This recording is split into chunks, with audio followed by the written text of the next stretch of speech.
গণিত ক্লাসে তোমাদের সবাইকে স্বাগতম। আমি সোহেল স্যার। আজকে দেখো, আজকের টপিক হলো ইনফিনিটি।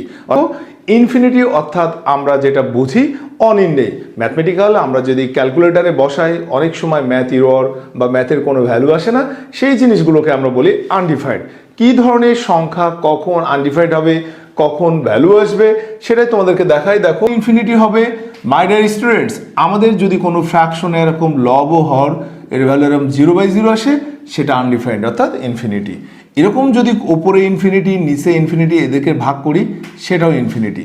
আবার কোনো নাম্বারকে অর্থাৎ ধরে নিলাম কোনো একটা নাম্বার, তাকে যদি আমরা 0 দ্বারা ডিভিশন করি, সেটাও ইনফিনিটি। আবার কোনো সংখ্যাকে যদি আমি ইনফিনিটি দ্বারা যোগ করি, সেটাও ইনফিনিটি। কোনো সংখ্যাকে যদি আমি ইনফিনিটি দ্বারা বিয়োগ করি, সেটাও ইনফিনিটি। কোনো সংখ্যার সাথে যদি আমরা ইনফিনিটি মাল্টিপ্লাই করি, সেটাও ইনফিনিটি। কোনো সংখ্যার পাওয়ার যদি আমি ধরি ইনফিনিটি, সেটাও ইনফিনিটি। তাহলে এক্সিস্টেন্স কোনটা? শুধুমাত্র কোনো সংখ্যাকে যদি আমি ইনফিনিটি দ্বারা ডিভিশন করি, সেটার ভ্যালু হচ্ছে 0।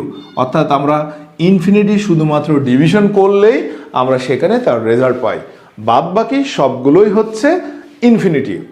সবাই ভালো থাকবেন, সুস্থ থাকবেন। দেখা হবে নতুন ক্লাসে নতুন নতুন টপিক নিয়ে। আল্লাহ হাফেজ।